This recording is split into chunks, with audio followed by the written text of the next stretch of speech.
أعوذ بالله من الشيطان الرجيم. بسم الله الرحمن الرحيم. ألف لام ميم.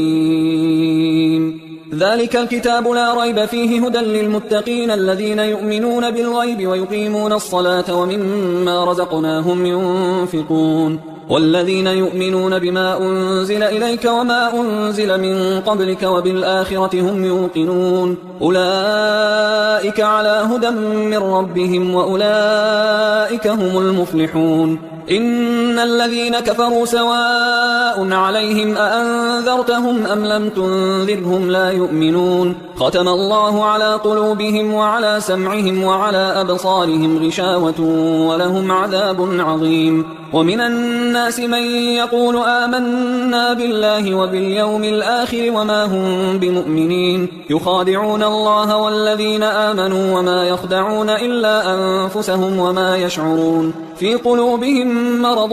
فزادهم الله مرضا ولهم عذاب أليم بما كانوا يكذبون. وإذا قيل لهم لا تفسدوا في الأرض قالوا إنما نحن مصلحون ألا إنهم هم المفسدون ولكن لا يشعرون. وإذا قيل لهم آمنوا كما آمن الناس قالوا أنؤمن كما آمن السفهاء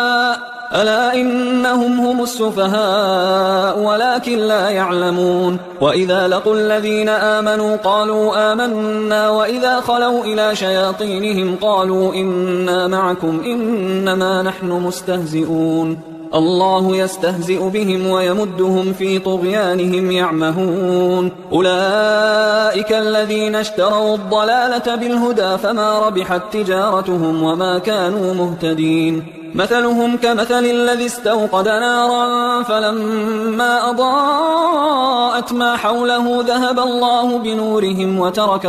وتركهم في ظلمات لا يبصرون. صم بكم عمي فهم لا يرجعون. أو كصيب من السماء فيه ظلمات ورعد وبرق يجعلون أصابعهم في آذانهم من الصواعق حذر الموت والله محيط بالكافرين. يكاد البرق يخطف أبصارهم كلما أضاء لهم مشوا فيه وإذا أظلم عليهم قاموا ولو شاء الله لذهب بسمعهم وأبصارهم إن الله على كل شيء قدير. يا أيها الناس اعبدوا ربكم الذي خلقكم والذين من قبلكم لعلكم تتقون الذي جعل لكم الأرض فراشا والسماء بناء وأنزل من السماء ماء فأخرج به من الثمرات رزقا لكم فلا تجعلوا لله أندادا وأنتم تعلمون. وإن كنتم في ريب مما نزلنا على عبدنا فأتوا بسورة من مثله وادعوا شهداءكم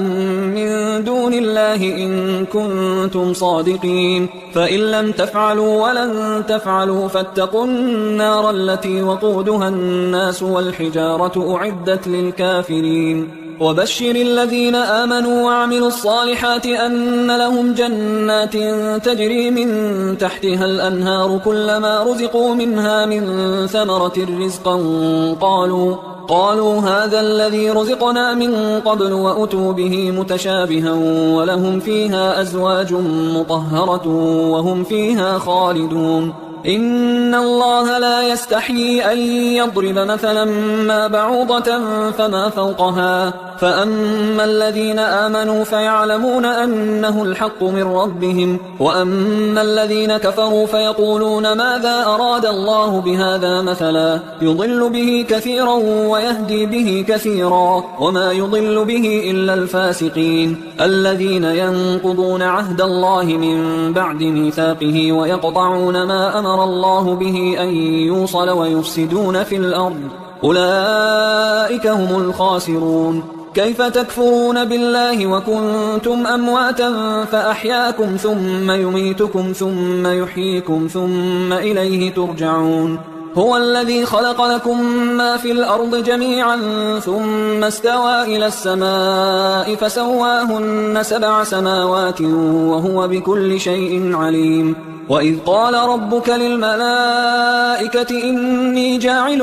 في الأرض خليفة قالوا أتجعل فيها من يفسد فيها ويسفك الدماء ونحن نسبح بحمدك ونقدس لك قال إني أعلم ما لا تعلمون. وعلم آدم الأسماء كلها ثم عرضهم على الملائكة فقال أنبئوني بأسماء هؤلاء إن كنتم صادقين. قالوا سبحانك لا علم لنا إلا ما علمتنا إنك أنت العليم الحكيم. قال يا آدم أنبئهم بأسمائهم فلما أنبأهم بأسمائهم قال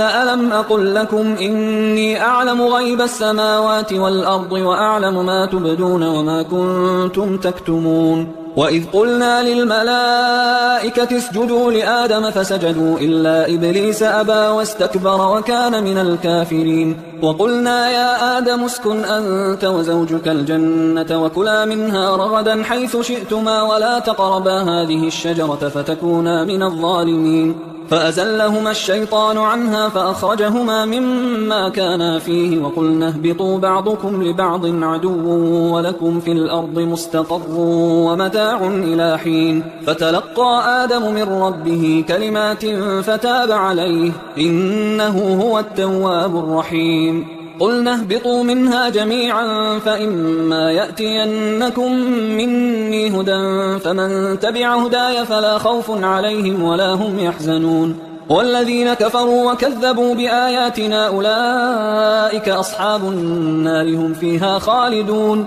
يا بني إسرائيل اذكروا نعمتي التي أنعمت عليكم وأوفوا بعهدي أوف بعهدكم وإياي فارهبون. وآمنوا بما أنزلت مصدقا لما معكم ولا تكونوا أول كافر به ولا تشتروا بآياتي ثمنا قليلا وإياي فاتقون. ولا تلبسوا الحق بالباطل وتكتموا الحق وأنتم تعلمون. وأقيموا الصلاة وآتوا الزكاة واركعوا مع الراكعين. أتأمرون الناس بالبر وتنسون أنفسكم وأنتم تتلون الكتاب أفلا تعقلون. واستعينوا بالصبر والصلاة وإنها لكبيرة إلا على الخاشعين الذين يظنون أنهم ملاقو ربهم وأنهم إليه راجعون. يا بني إسرائيل اذكروا نعمتي التي أنعمت عليكم وأني فضلتكم على العالمين. واتقوا يوما لا تجزي نفس عن نفس شيئا ولا يقبل منها شفاعة ولا يؤخذ منها عدل ولا هم ينصرون. وإذ نجيناكم من آل فرعون يسومونكم سوء العذاب يذبحون أبناءكم ويستحيون نساءكم وفي ذلكم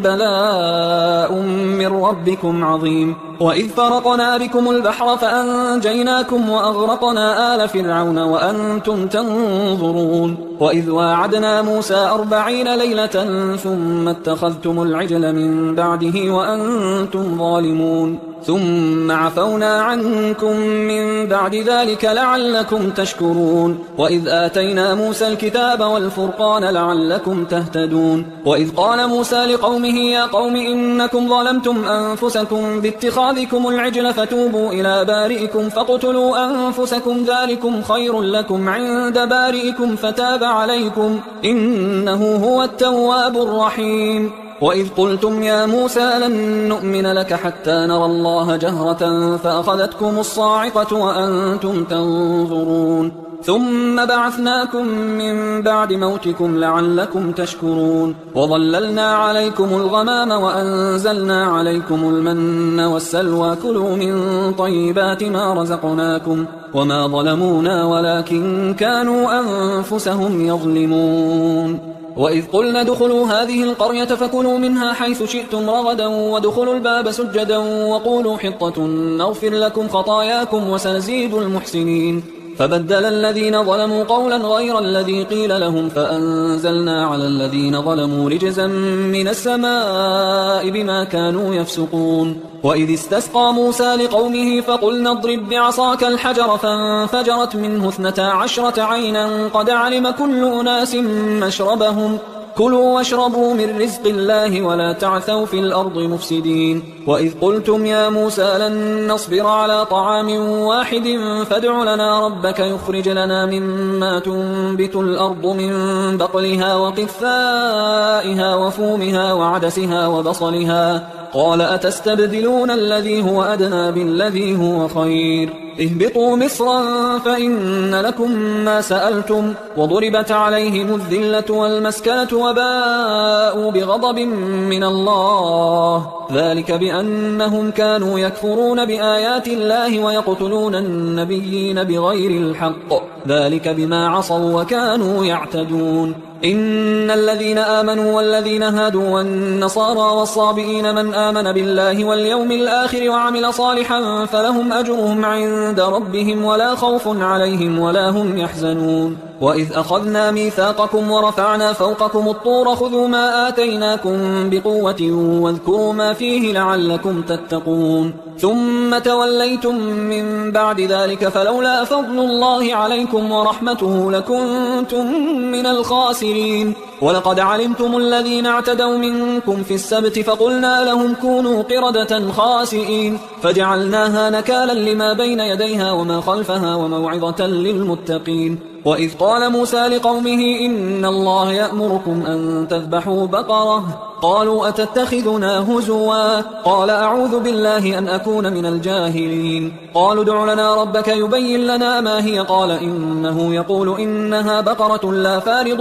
ولا بكر عوان بين ذلك فافعلوا ما تؤمرون قالوا ادع لنا ربك يبين لنا ما لونها قال إنه يقول إنها بقرة صفراء فاقع لونها تسر الناظرين قالوا ادع لنا ربك يبين لنا ما هي إن البقرة شابه علينا وإنا إن شاء الله لمهتدون قال إنه يقول إنها بقرة لا ذلول تثير الأرض ولا تسقي الحرث مسلمة لا شية فيها قالوا الآن جئت بالحق فذبحوها وما كادوا يفعلون وإذ قتلتم نفسا فادارأتم فيها والله مخرج ما كنتم تكتمون فقلنا اضربوه ببعضها كذلك يحيي الله الموتى ويريكم آياته لعلكم تعقلون ثم قست قلوبكم من بعد ذلك فهي كالحجارة أو أشد قسوة وإن من الحجارة لما يتفجر منه الأنهار وإن منها لما يشقق فيخرج منه الماء وإن منها لما يهبط من خشية الله وما الله بغافل عما تعملون أفتطمعون أن يؤمنوا لكم وقد كان فريق منهم يسمعون كلام الله ثم يحرفونه من بعد ما عقلوه وهم يعلمون وإذا لقوا الذين آمنوا قالوا آمنا وإذا خلا بعضهم إلى بعض قالوا أتحدثونهم بما فتح الله عليكم ليحاجوكم به عند ربكم أفلا تعقلون أولا يعلمون أن الله يعلم ما يسرون وما يعلنون ومنهم أميون لا يعلمون الكتاب إلا أماني وإنهم إلا يظنون فويل للذين يكتبون الكتاب بأيديهم ثم يقولون هذا من عند الله ليشتروا به ثمنا قليلا فويل لهم مما كتبت أيديهم وويل لهم مما يكسبون وقالوا لن تمسنا النار إلا أياما معدودة قل أتخذتم عند الله عهدا فلن يخلف الله عهده أم تقولون على الله ما لا تعلمون بلى من كسب سيئة وأحاطت به خطيئته فأولئك أصحاب النار هم فيها خالدون والذين آمنوا وعملوا الصالحات أولئك أصحاب الجنة هم فيها خالدون وإذ أخذنا ميثاق بني إسرائيل لا تعبدون إلا الله وبالوالدين إحسانا وذي القربى واليتامى والمساكين وقولوا للناس حسنا وأقيموا الصلاة وآتوا الزكاة ثم توليتم إلا قليلا منكم وأنتم معرضون وإذ أخذنا ميثاقكم لا تسفكون دماءكم ولا تخرجون أنفسكم من دياركم ثم أقررتم وأنتم تشهدون ثم أنتم هؤلاء تقتلون أنفسكم وتخرجون فريقا منكم من ديارهم تظاهرون عليهم بالإثم والعدوان وإن يأتوكم أسارى تفادوهم وهو محرم عليكم إخراجهم أفتؤمنون ببعض الكتاب وتكفرون ببعض فما جزاء من يفعل ذلك منكم إلا خزي في الحياة الدنيا ويوم القيامة يردون إلى أشد العذاب وما الله بغافل عما تعملون أولئك الذين اشتروا الحياة الدنيا بالآخرة فلا يخفف عنهم العذاب ولا هم ينصرون ولقد آتينا موسى الكتاب وقفينا من بعده بالرسل وآتينا عيسى ابن مريم البينات وأيدناه بروح القدس أفكلما جاءكم رسول بما لا تهوى أنفسكم استكبرتم ففريقا كذبتم وفريقا تقتلون وقالوا قلوبنا غلف بل لعنهم الله بكفرهم فقليلا ما يؤمنون ولما جاءهم كتاب من عند الله مصدق لما معهم وكانوا من قبل يستفتحون على الذين كفروا فلما جاءهم ما عرفوا كفروا به فلعنة الله على الكافرين بئس ما اشتروا به أنفسهم أن يكفروا بما أنزل الله بغيا أن ينزل الله من فضله على من يشاء من عباده فباءوا بغضب على غضب وللكافرين عذاب مهين وإذا قيل لهم آمنوا بما أنزل الله قالوا نؤمن بما أنزل علينا ويكفرون بما وراءه وهو الحق مصدقا لما معهم قل فلم تقتلون أنبياء الله من قبل إن كنتم مؤمنين ولقد جاءكم موسى بالبينات ثم اتخذتم العجل من بعده وأنتم ظالمون وإذ أخذنا ميثاقكم ورفعنا فوقكم الطور خذوا ما آتيناكم بقوة واسمعوا قالوا سمعنا وعصينا وأشربوا في قلوبهم العجل بكفرهم قل بئس ما يأمركم به إيمانكم إن كنتم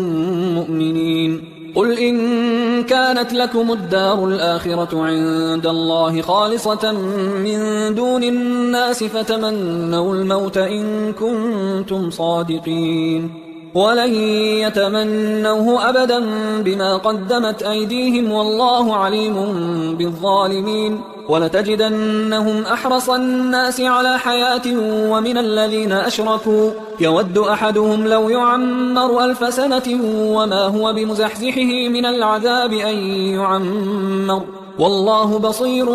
بما يعملون قل من كان عدوا لجبريل فإنه نزله على قلبك بإذن الله مصدقا لما بين يديه وهدى وبشرى للمؤمنين من كان عدوا لله وملائكته ورسله وجبريل وميكال فإن الله عدو للكافرين ولقد أنزلنا إليك آيات بينات وما يكفر بها إلا الفاسقون أو كلما عاهدوا عهدا نبذه فريق منهم بل أكثرهم لا يؤمنون ولما جاءهم رسول من عند الله مصدق لما معهم نبذ فريق من الذين أوتوا الكتاب كتاب الله وراء ظهورهم كأنهم لا يعلمون واتبعوا ما تتلو الشياطين على ملك سليمان وما كفر سليمان ولكن الشياطين كفروا يعلمون الناس السحر وما أنزل على الملكين ببابل هاروت وماروت وما يعلمان من أحد حتى يقولا إنما نحن فتنة فلا تكفر فيتعلمون منهما ما يفرقون به بين المرء وزوجه وما هم بضارين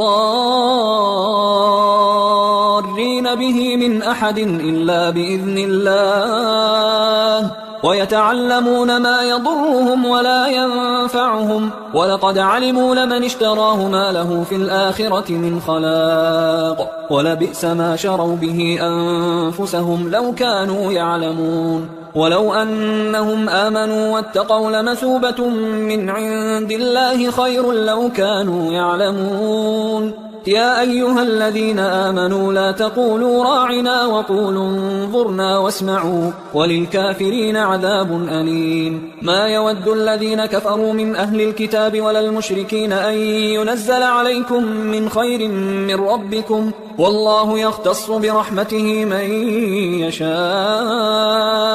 والله ذو الفضل العظيم ما ننسخ من آية أو ننسها نأت بخير منها أو مثلها ألم تعلم أن الله على كل شيء قدير ألم تعلم أن الله له ملك السماوات والأرض وما لكم من دون الله من ولي ولا نصير أم تريدون أن تسألوا رسولكم كما سئل موسى من قبل ومن يتبدل الكفر بالإيمان فقد ضل سواء السبيل ود كثير من أهل الكتاب لو يردونكم من بعد إيمانكم كفارا حسدا من عند أنفسهم من بعد ما تبين لهم الحق فاعفوا واصفحوا حتى يأتي الله بأمره إن الله على كل شيء قدير وأقيموا الصلاة وآتوا الزكاة وما تقدموا لأنفسكم من خير تجدوه عند الله إن الله بما تعملون بصير وقالوا لن يدخل الجنة إلا من كان هودا أو نصارى تلك أمانيهم قل هاتوا برهانكم إن كنتم صادقين بلى من أسلم وجهه لله وهو محسن فله أجره عند ربه ولا خوف عليهم ولا هم يحزنون وقالت اليهود ليست النصارى على شيء وقالت النصارى ليست اليهود على شيء وهم يتلون الكتاب كذلك قال الذين لا يعلمون مثل قولهم فالله يحكم بينهم يوم القيامة فيما كانوا فيه يختلفون ومن أظلم ممن منع مساجد الله أن يذكر فيها اسمه وسعى في خرابها أولئك ما كان لهم أن يدخلوها إلا خائفين لهم في الدنيا خزي ولهم في الآخرة عذاب عظيم ولله المشرق والمغرب فأينما تولوا فثم وجه الله إن الله واسع عليم وقالوا اتخذ الله ولدا سبحانه بل له ما في السماوات والأرض كل له قانتون بديع السماوات والأرض وإذا قضى أمرا فإنما يقول له كن فيكون وقال الذين لا يعلمون لولا يكلمنا الله أو تأتينا آية كذلك قال الذين من قبلهم مثل قولهم تشابهت قلوبهم قد بينا الآيات لقوم يوقنون إنا أرسلناك بالحق بشيرا ونذيرا ولا تسأل عن أصحاب الجحيم ولن ترضى عنك اليهود ولا النصارى حتى تتبع ملتهم قل إن هدى الله هو الهدى ولئن اتبعت أهواءهم بعد الذي جاءك من العلم ما لك من الله من ولي ولا نصير الذين آتيناهم الكتاب يتلونه حق تلاوته أولئك يؤمنون به ومن يكفر به فأولئك هم الخاسرون يا بني إسرائيل اذكروا نعمتي التي أنعمت عليكم وأني فضلتكم على العالمين واتقوا يوما لا تجزي نفس عن نفس شيئا ولا يقبل منها عدل ولا تنفعها شفاعة ولا هم ينصرون وإذ ابتلى إبراهيم ربه بكلمات فأتمهن قال إني جاعلك للناس إماما قال ومن ذريتي قال لا ينال عهد الظالمين وإذ جعلنا البيت مثابة للناس وأمنا واتخذوا من مقام إبراهيم مصلى وعهدنا إلى إبراهيم وإسماعيل أن طهرا بيتي للطائفين والعاكفين والركع السجود. وإذ قال إبراهيم رب اجعل هذا بلدا آمنا وارزق أهله من الثمرات من آمن منهم بالله واليوم الآخر قال ومن كفر فأمتعه قليلا ثم أضطره إلى عذاب النار وبئس المصير. وإذ يرفع إبراهيم القواعد من البيت وإسماعيل ربنا تقبل منا إنك أنت السميع العليم ربنا واجعلنا مسلمين لك ومن ذريتنا أمة مسلمة لك وأرنا مناسكنا وتب علينا إنك أنت التواب الرحيم ربنا وابعث فيهم رسولا منهم يتلو عليهم آياتك ويعلمهم الكتاب والحكمة ويزكيهم إنك أنت العزيز الحكيم ومن يرغب عن ملة إبراهيم إلا من سفه نفسه ولقد اصطفيناه في الدنيا وإنه في الآخرة لمن الصالحين إذ قال له ربه أسلم قال أسلمت لرب العالمين ووصى بها إبراهيم بنيه ويعقوب يا بني إن الله اصطفى لكم الدين فلا تموتن إلا وأنتم مسلمون أم كنتم شهداء إذ حضر يعقوب الموت إذ قال لبنيه ما تعبدون من بعدي قالوا نعبد إلهك وإله آبائك إبراهيم وإسماعيل وإسحاق إلها واحدا ونحن له مسلمون تلك أمة قد خلت لها ما كسبت ولكم ما كسبتم ولا تسألون عما كانوا يعملون وقالوا كونوا هودا أو نصارى تهتدوا قل بل ملة إبراهيم حنيفا وما كان من المشركين قولوا آمنا بالله وما أنزل إلينا وما أنزل إلى إبراهيم وإسماعيل وإسحاق ويعقوب والأسباط وما أوتي موسى وعيسى وما أوتي النبيون من ربهم لا نفرق بين أحد منهم ونحن له مسلمون فإن آمنوا بمثل ما آمنتم به فقد اهتدوا وإن تولوا فإنما هم في شقاق فسيكفيكهم الله وهو السميع العليم صبغة الله ومن أحسن من الله صبغة ونحن له عابدون قل أتحاجوننا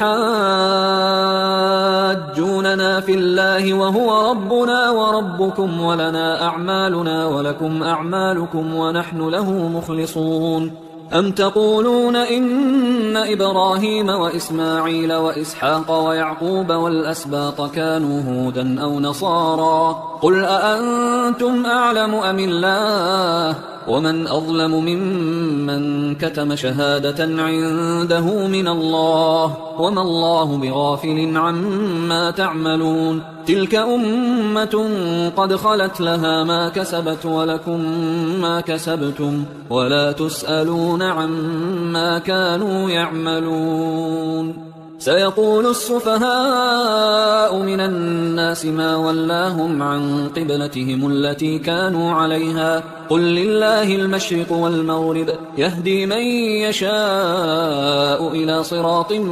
مستقيم وكذلك جعلناكم أمة وسطا لتكونوا شهداء على الناس ويكون الرسول عليكم شهيدا وما جعلنا القبلة التي كنت عليها إلا لنعلم من يتبع الرسول ممن ينقلب على عقبيه وإن كانت لكبيرة إلا على الذين هدى الله وما كان الله ليضيع إيمانكم إن الله بالناس لرؤوف رحيم قد نرى تقلب وجهك في السماء فلنولينك قبلة ترضاها فول وجهك شطر المسجد الحرام وحيث ما كنتم فولوا وجوهكم شطره وإن الذين أوتوا الكتاب ليعلمون أنه الحق من ربهم وما الله بغافل عما يعملون ولئن أتيت الذين أوتوا الكتاب بكل آية ما تبعوا قبلتك وما أنت بتابع قبلتهم وما بعضهم بتابع قبلة بعض ولئن اتبعت أهواءهم من بعد ما جاءك من العلم إنك إذا لمن الظالمين الذين آتيناهم الكتاب يعرفونه كما يعرفون أبناءهم وإن فريقا منهم ليكتمون الحق وهم يعلمون الحق من ربك فلا تكونن من الممترين ولكل وجهة هو موليها فاستبقوا الخيرات أينما تكونوا يأتي بكم الله جميعا إن الله على كل شيء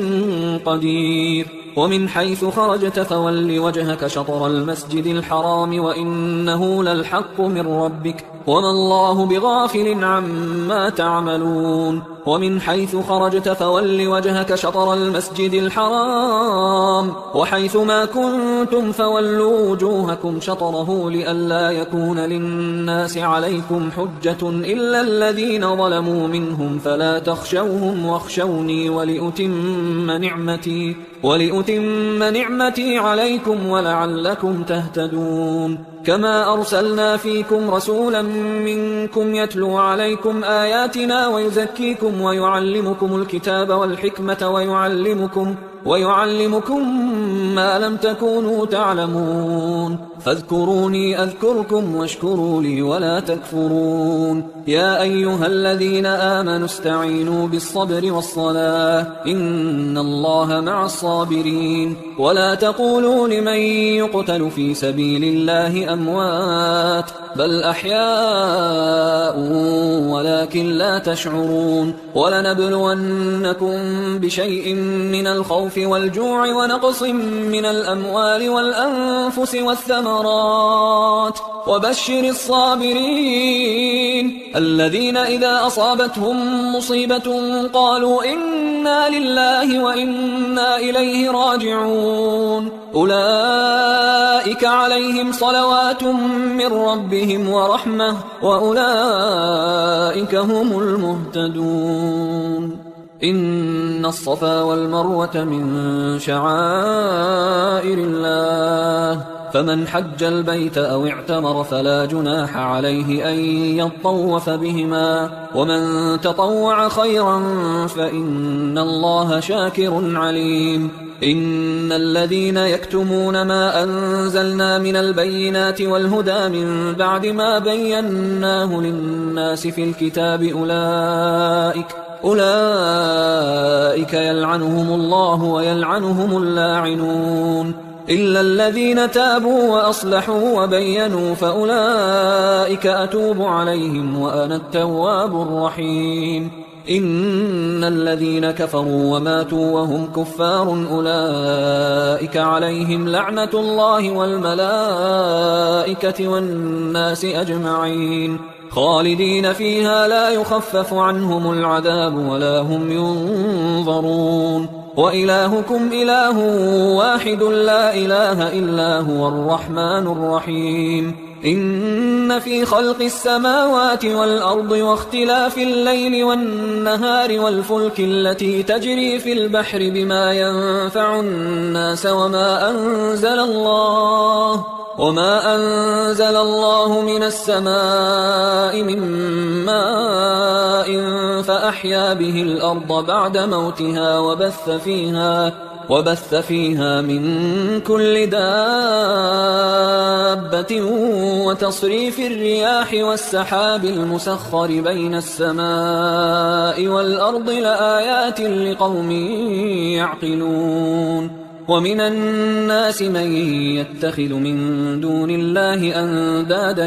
يحبونهم كحب الله والذين آمنوا أشد حبا لله. ولو يرى الذين ظلموا إذ يرون العذاب أن القوة لله جميعا وأن الله شديد العذاب. إذ تبرأ الذين اتبعوا من الذين اتبعوا ورأوا العذاب وتقطعت بهم الأسباب. وقال الذين اتبعوا لو أن لنا كرة فنتبرأ منهم كما تبرأوا منا كذلك يريهم الله أعمالهم حسرات عليهم وما هم بخارجين من النار. يا أيها الناس كلوا مما في الأرض حلالا طيبا ولا تتبعوا خطوات الشيطان إنه لكم عدو مبين. إنما يأمركم بالسوء والفحشاء وأن تقولوا على الله ما لا تعلمون. وإذا قيل لهم اتبعوا ما أنزل الله قالوا بل نتبع ما ألفينا عليه آباءنا أولو كان آباؤهم لا يعقلون شيئا ولا يهتدون. ومثل الذين كفروا كمثل الذي ينعق بما لا يسمع إلا دعاء ونداء صم بكم عمي فهم لا يعقلون. يا أيها الذين آمنوا كلوا من طيبات ما رزقناكم واشكروا لله إن كنتم إياه تعبدون. إنما حرم عليكم الميتة والدم ولحم الخنزير وما أهل به لغير الله فمن اضطر غير باغ ولا عاد فلا إثم عليه إن الله غفور رحيم. إن الذين يكتمون ما أنزل الله من الكتاب ويشترون به ثمنا قليلا أولئك ما يأكلون في بطونهم إلا النار ولا يكلمهم الله يوم القيامة ولا يزكيهم ولهم عذاب أليم. أولئك الذين اشتروا الضلالة بالهدى والعذاب بالمغفرة فما أصبرهم على النار ذلك بأن الله نزل الكتاب بالحق وإن الذين اختلفوا في الكتاب لفي شقاق بعيد. ليس البر أن تولوا وجوهكم قبل المشرق والمغرب ولكن البر من آمن بالله واليوم الآخر والملائكة والكتاب والنبيين وآتى المال على حبه ذوي القربى واليتامى والمساكين وابن السبيل والسائلين وفي الرقاب وأقام الصلاة وآتى الزكاة والموفون بعهدهم إذا عاهدوا والصابرين في البأساء والضراء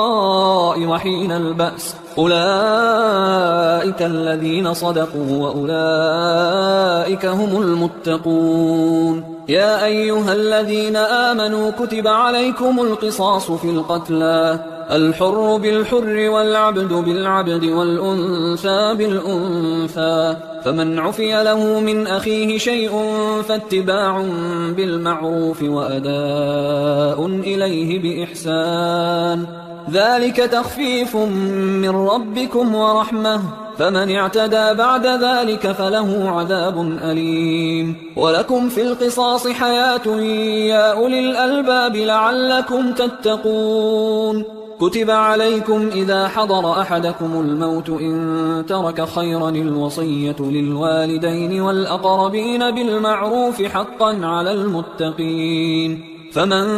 بدله بعدما سمعه فإنما إثمه على الذين يبدلونه إن الله سميع عليم. فمن خاف من موص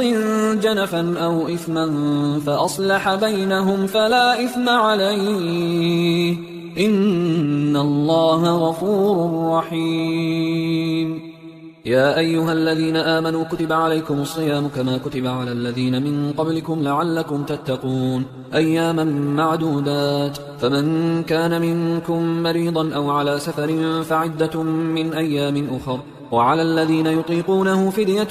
طعام مسكين، فمن تطوع خيرا فهو خير له، وأن تصوموا خير لكم إن كنتم تعلمون. شهر رمضان الذي أنزل فيه القرآن هدى للناس وبينات من الهدى والفرقان، فمن شهد منكم الشهر فليصم، ومن كان مريضا أو على سفر فعدة من أيام أخر، يريد الله بكم اليسر ولا يريد بكم العسر، ولتكملوا العدة ولتكبروا الله على ما هداكم ولعلكم تشكرون. وإذا سألك عبادي عني فإني قريب أجيب دعوة الداعي إذا دعان، فليستجيبوا لي وليؤمنوا بي لعلهم يرشدون. أحل لكم ليلة الصيام الرفث إلى نسائكم هن لباس لكم وأنتم لباس لهن، علم الله أنكم كنتم تختانون أنفسكم فتاب عليكم وعفى عنكم، فالآن باشروهن وابتغوا ما كتب الله لكم، وكلوا واشربوا حتى يتبين لكم الخيط الأبيض من الخيط الأسود من الفجر، ثم أتموا الصيام إلى الليل، ولا تباشروهن وأنتم عاكفون في المساجد، تلك حدود الله فلا تقربوها، كذلك يبين الله آياته للناس لعلهم يتقون. ولا تأكلوا أموالكم بينكم بالباطل وتدلوا بها إلى الحكام لتأكلوا فريقا من أموال الناس بالإثم وأنتم تعلمون. يسألونك عن الأهلة، قل هي مواقيت للناس والحج، وليس البر بأن تأتوا البيوت من ظهورها ولكن البر من اتقى، وأتوا البيوت من أبوابها، واتقوا الله لعلكم تفلحون. وقاتلوا في سبيل الله الذين يقاتلونكم ولا تعتدوا إن الله لا يحب المعتدين. وقتلوهم حيث ثقفتموهم وأخرجوهم من حيث أخرجوكم والفتنة أشد من القتل، ولا تقاتلوهم عند المسجد الحرام حتى يقاتلوكم فيه، فإن قاتلوكم فاقتلوهم، كذلك جزاء الكافرين، فإن انتهوا فإن الله غفور رحيم. وقاتلوهم حتى لا تكون فتنة ويكون الدين لله، فإن انتهوا فلا عدوان إلا على الظالمين. الشهر الحرام بالشهر الحرام والحرمات قصاص، فمن اعتدى عليكم فاعتدوا عليه بمثل ما اعتدى عليكم، واتقوا الله واعلموا أن الله مع المتقين. وأنفقوا في سبيل الله ولا تلقوا بأيديكم إلى التهلكة وأحسنوا إن الله يحب المحسنين. وأتموا الحج والعمرة لله، فإن أحصرتم فما استيسر من الهدي، ولا تحلقوا رؤوسكم حتى يبلغ الهدي محله، فمن كان منكم مريضا أو به أذى من رأسه ففدية من صيام أو صدقة أو نسك، فإذا أمنتم فمن تمتع بالعمرة إلى الحج فما استيسر من الهدي، فمن لم يجد فصيام 3 أيام في الحج و7 إذا رجعتم، تلك 10 كاملة، ذلك لمن لم يكن أهله حاضر المسجد الحرام. واتقوا الله واعلموا أن الله شديد العقاب. الحج أشهر معلومات، فمن فرض فيهن الحج فلا رفث ولا فسوق ولا جدال في الحج، وما تفعلوا من خير يعلمه الله، وتزودوا فإن خير الزاد التقوى، واتقون يا أولي الألباب. ليس عليكم جناح أن تبتغوا فضلا من ربكم، فإذا أفضتم من عرفات فاذكروا الله عند المشعر الحرام واذكروه كما هداكم وإن كنتم من قبله لمن الضالين. ثم أفيضوا من حيث أفاض الناس واستغفروا الله إن الله غفور رحيم. فإذا قضيتم مناسككم فاذكروا الله كذكركم آباءكم أو أشد ذكرا، فمن الناس من يقول ربنا آتنا في الدنيا وما له في الآخرة من خلاق، ومنهم من يقول ربنا آتنا في الدنيا حسنة وفي الآخرة حسنة وقنا عذاب النار. أولئك لهم نصيب مما كسبوا والله سريع الحساب. واذكروا الله في أيام معدودات فمن تعجل في يومين فلا إثم عليه ومن تأخر فلا إثم عليه لمن اتقى واتقوا الله واعلموا أنكم إليه تحشرون. ومن الناس من يعجبك قوله في الحياة الدنيا ويشهد الله على ما في قلبه وهو ألد الخصام. وإذا تولى سعى في الأرض ليفسد فيها ويهلك الحرث والنسل والله لا يحب الفساد. وإذا قيل له اتق الله أخذته العزة بالإثم فحسبه جهنم ولبئس المهاد. ومن الناس من يشري نفسه ابتغاء مرضات الله والله رؤوف بالعباد. يا أيها الذين آمنوا ادخلوا في السلم كافة ولا تتبعوا خطوات الشيطان إنه لكم عدو مبين. فإن زللتم من بعد ما جاءتكم البينات فاعلموا أن الله عزيز حكيم. هل ينظرون إلا أن يأتيهم الله في ظلل من الغمام والملائكة وقضي الأمر وإلى الله ترجع الأمور. سل بني إسرائيل كم آتيناهم من آية بينة ومن يبدل نعمة الله من بعد ما جاءته فإن الله شديد العقاب. زين للذين كفروا الحياة الدنيا ويسخرون من الذين آمنوا والذين اتقوا فوقهم يوم القيامة والله يرزق من يشاء بغير حساب. كان الناس أمة واحدة فبعث الله النبيين مبشرين ومنذرين وأنزل معهم الكتاب بالحق ليحكم بين الناس فيما اختلفوا فيه وما اختلف فيه إلا الذين أوتوه من بعد ما جاءتهم البينات بغيا بينهم فهدى الله الذين آمنوا لما اختلفوا فيه من الحق بإذنه والله يهدي من يشاء إلى صراط مستقيم. أم حسبتم أن تدخلوا الجنة ولما يأتكم مثل الذين خلوا من قبلكم مستهم البأساء والضراء وزلزلوا حتى يقول الرسول والذين آمنوا معه متى نصر الله ألا إن نصر الله قريب. يسألونك ماذا ينفقون قل ما أنفقتم من خير فللوالدين والأقربين واليتامى والمساكين وابن السبيل وما تفعلوا من خير فإن الله به عليم. كتب عليكم القتال وهو كره لكم وعسى أن تكرهوا شيئا وهو خير لكم وعسى أن تحبوا شيئا وهو شر لكم والله يعلم وأنتم لا تعلمون. يسألونك عن الشهر الحرام قتال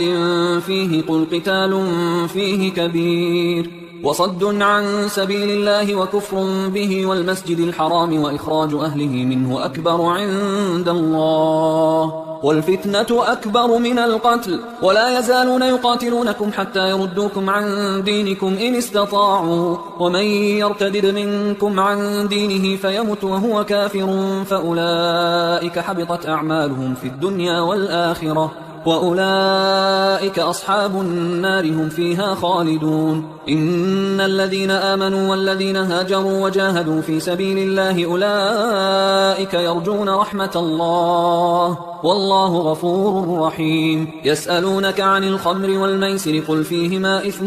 كبير ومنافع للناس وإثمهما أكبر من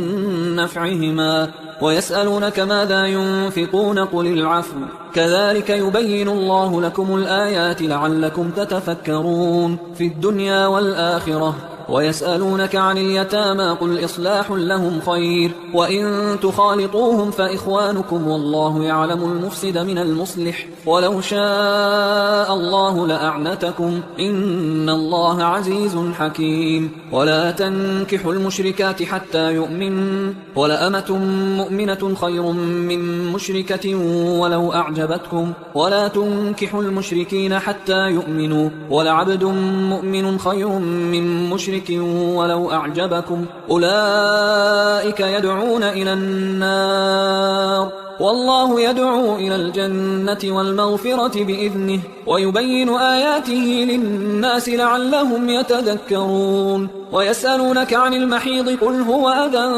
فاعتزلوا النساء في المحيض ولا تقربوهن حتى يطهرن فإذا تطهرن فأتوهن من حيث أمركم الله إن الله يحب التوابين ويحب المتطهرين نساؤكم حرث لكم فأتوا حرثكم أنى شئتم وقدموا لأنفسكم واتقوا الله واعلموا أنكم ملاقوه وبشر المؤمنين ولا تجعلوا الله عرضة لأيمانكم أن تبروا وتتقوا وتصلحوا بين الناس والله سميع عليم لا يؤاخذكم الله باللغو في أيمانكم ولكن يؤاخذكم بما كسبت قلوبكم والله غفور حليم للذين يؤلون من نسائهم تربص 4 أشهر فإن فاءوا فإن الله غفور رحيم وإن عزموا الطلاق فإن الله سميع عليم والمطلقات يتربصن بأنفسهن 3 قروء ولا يحل لهن أن يكتمن ما خلق الله في أرحامهن إن كن يؤمن بالله واليوم الآخر وبعولتهن أحق بردهن في ذلك إن أرادوا إصلاحا ولهن مثل الذي عليهن بالمعروف وللرجال عليهن درجة والله عزيز حكيم الطلاق 2 مرتان فإمساكم بمعروف أو تسريح بإحسان ولا يحل لكم أن تأخذوا مما آتيتموهن شيئا إلا أن يخافا ألا يقيما حدود الله فإن خفتم ألا يقيما حدود الله فلا جناح عليهما فيما افتدت به تلك حدود الله فلا تعتدوها ومن يتعد حدود الله فأولئك هم الظالمون فإن طلقها فلا تحل له من بعد حتى تنكح زوجا غيره فإن طلقها فلا جناح عليهما أن يتراجعا إن ظنا أن يقيما حدود الله وتلك حدود الله يبينها لقوم يعلمون وإذا طلقتم النساء فبلغن أجلهن فأمسكوهن بمعروف أو سرحوهن بمعروف ولا تمسكوهن ضرارا لتعتدوا ومن يفعل ذلك فقد ظلم نفسه ولا تتخذوا آيات الله هزوا واذكروا نعمة الله عليكم وما أنزل عليكم من الكتاب والحكمة يعظكم به واتقوا الله واعلموا أن الله بكل شيء عليم وإذا طلقتم النساء فبلغن أجلهن فلا تعضلوهن أن ينكحن أزواجهن إذا تراضوا بينهم بالمعروف ذلك يوعظ به من كان منكم يؤمن بالله واليوم الآخر ذلكم أزكى لكم وأطهر والله يعلم وأنتم لا تعلمون والوالدات يرضعن أولادهن حولين كاملين لمن أراد أن يتم الرضاعة وعلى المولود له رزقهن وكسوتهن بالمعروف لا تكلف نفس إلا وسعها لا تضار والدة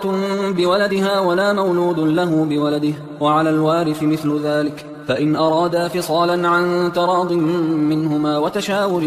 فلا جناح عليهما وإن أردتم أن تسترضعوا أولادكم فلا جناح عليكم إذا سلمتم ما آتيتم بالمعروف واتقوا الله واعلموا أن الله بما تعملون بصير والذين يتوفون منكم ويذرون أزواجا يتربصن بأنفسهن 4 أشهر و10 فإذا بلغن أجلهن فلا جناح عليكم فيما فعلن في أنفسهن بالمعروف والله بما تعملون خبير. ولا جناح عليكم فيما عرضتم به من خطبة النساء أو أكننتم في أنفسكم علم الله أنكم ستذكرونهن ولكن لا تواعدوهن سرا إلا أن تقولوا قولا معروفا ولا تعزموا عقدة النكاح حتى يبلغ الكتاب أجله واعلموا أن الله يعلم ما في أنفسكم فاحذروه واعلموا أن الله غفور حليم. لا جناح عليكم إن طلقتم النساء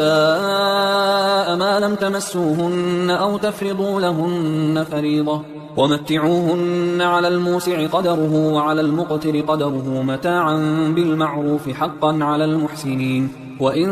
طلقتموهن من قبل أن تمسوهن وقد فرضتم لهن فريضة فنصف ما فرضتم إلا أن يعفون أو يعفو الذي بيده عقدة النكاح وأن تعفوا أقرب للتقوى ولا تنسوا الفضل بينكم إن الله بما تعملون بصير. حافظوا على الصلوات والصلاة الوسطى وقوموا لله قانتين. فإن خفتم فرجالا أو ركبانا فإذا أمنتم فاذكروا الله كما علمكم ما لم تكونوا تعلمون. والذين يتوفون منكم ويذرون أزواجا وصية لأزواجهم متاعا إلى الحول غير إخراج فإن خرجن فلا جناح عليكم فيما فعلن في أنفسهن من معروف والله عزيز حكيم. وللمطلقات متاع بالمعروف حقا على المتقين كذلك يبين الله لكم آياته لعلكم تعقلون. ألم تر إلى الذين خرجوا من ديارهم وهم ألوف حذر الموت فقال لهم الله موتوا ثم أحياهم إن الله لذو فضل على الناس ولكن أكثر الناس لا يشكرون. وقاتلوا في سبيل الله واعلموا أن الله سميع عليم. من ذا الذي يقرض الله قرضا حسنا فيضاعفه له أضعافا كثيرة والله يقبض ويبسط وإليه ترجعون. ألم تر إلى الملأ من بني إسرائيل من بعد موسى إذ قالوا لنبي له مبعث لنا ملكا نقاتل في سبيل الله قال هل عسيتم إن كتب عليكم القتال ألا تقاتلوا قالوا وما لنا ألا نقاتل في سبيل الله وقد أخرجنا من ديارنا وأبنائنا فلما كتب عليهم القتال تولوا إلا قليلا منهم والله عليم بالظالمين. وقال لهم نبيهم إن الله قد بعث لكم طالوت ملكا قالوا أنى يكون له الملك علينا ونحن أحق بالملك منه ولم يؤت سعة من المال قال إن الله اصطفاه عليكم وزاده بسطة في العلم والجسم والله يؤتي ملكه من يشاء والله واسع عليم. وقال لهم نبيهم إن آية ملكه أن يأتيكم التابوت فيه سكينة من ربكم وبقية مما ترك آل موسى وآل هارون تحمله الملائكة إن في ذلك لآية لكم إن كنتم مؤمنين. فلما فصل طالوت بالجنود قال إن الله مبتليكم بنهر فمن شرب منه فليس مني ومن لم يطعمه فإنه مني إلا من اغترف غرفة بيده فشربوا منه إلا قليلا منهم فلما جاوزه هو والذين آمنوا معه قالوا لا طاقة لنا اليوم بجالوت وجنوده قال الذين يظنون أنهم ملاقوا الله كم من فئة قليلة غلبت فئة كثيرة بإذن الله والله مع الصابرين. ولما برزوا لجالوت وجنوده قالوا ربنا أفرغ علينا صبرا وثبت أقدامنا وانصرنا على القوم الكافرين فهزموهم بإذن الله. وقتل داود جالوت وآتاه الله الملك والحكمة وعلمه مما يشاء ولولا دفع الله الناس بعضهم ببعض لفسدت الأرض ولكن الله ذو فضل على العالمين. تلك آيات الله نتلوها عليك بالحق وإنك لمن المرسلين تلك الرسل فضلنا بعضهم على بعض منهم من كلم الله ورفع بعضهم درجات وآتينا عيسى ابن مريم البينات وأيدناه بروح القدس ولو شاء الله ما اقتتل الذين من بعدهم من بعد ما جاءتهم البينات ولكن اختلفوا فمنهم من آمن ومنهم من كفر ولو شاء الله ما اقتتلوا ولكن الله يفعل ما يريد يا أيها الذين آمنوا أنفقوا مما رزقناكم من قبل أن يأتي يوم لا بيع فيه ولا خلة ولا شفاعة والكافرون هم الظالمون الله لا إله إلا هو الحي القيوم لا تأخذه سنة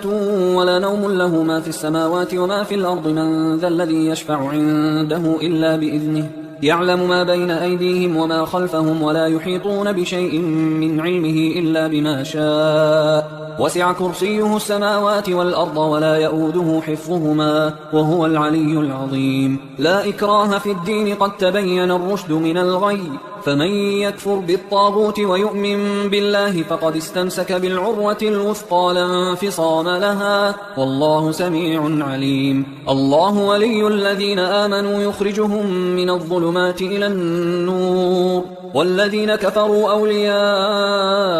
الطاغوت يخرجونهم من النور إلى الظلمات أولئك أصحاب النار هم فيها خالدون ألم تر إلى الذي حاج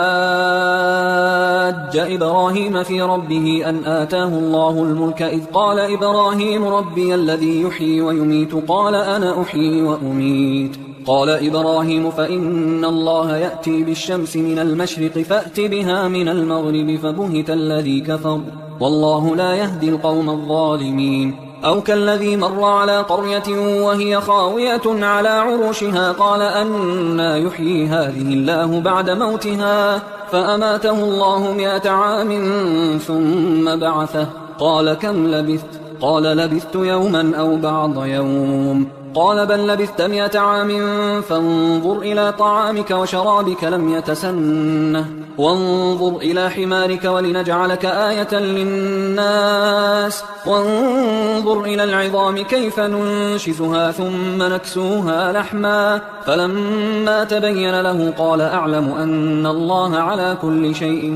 قدير وإذ قال إبراهيم رب أرني كيف تحيي الموتى قال أولم تؤمن قال بلى ولكن ليطمئن قلبي قال فخذ 4 من الطير فصرهن إليك ثم اجعل على كل جبل منهن جزءا ثم ادعهن يأتينك سعيا واعلم أن الله عزيز حكيم مثل الذين ينفقون أموالهم في سبيل الله كمثل حبة أنبتت 7 سنابل في كل سنبلة 100 حبة والله يضاعف لمن يشاء والله واسع عليم الذين ينفقون أموالهم في سبيل الله ثم لا يتبعون ما أنفقوا منا ولا أذى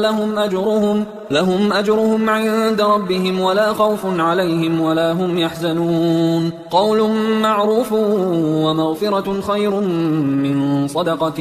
يتبعها أذى والله غني حليم يا أيها الذين آمنوا لا تبطلوا صدقاتكم بالمن والأذى كالذي ينفق ماله رئاء الناس ولا يؤمن بالله واليوم الآخر فمثله كمثل صفوان عليه تراب فأصابه وابل فتركه صلدا لا يقدرون على شيء مما كسبوا والله لا يهدي القوم الكافرين ومثل الذين ينفقون أموالهم ابتغاء مرضات الله وتثبيتا من أنفسهم كمثل جنة بربوة أصابها وابل فآتت أكلها ضعفين فإن لم يصبها وابل فطل والله بما تعملون بصير أيود أحدكم أن تكون له جنة من نخيل وأعناب تجري من تحتها الأنهار له فيها من كل الثمرات وأصابه الكبر وله ذرية ضعفاء فأصابها إعصار فيه نار فاحترقت. كذلك يبين الله لكم الآيات لعلكم تتفكرون. يا أيها الذين آمنوا أنفقوا من طيبات ما كسبتم ومما أخرجنا لكم من الأرض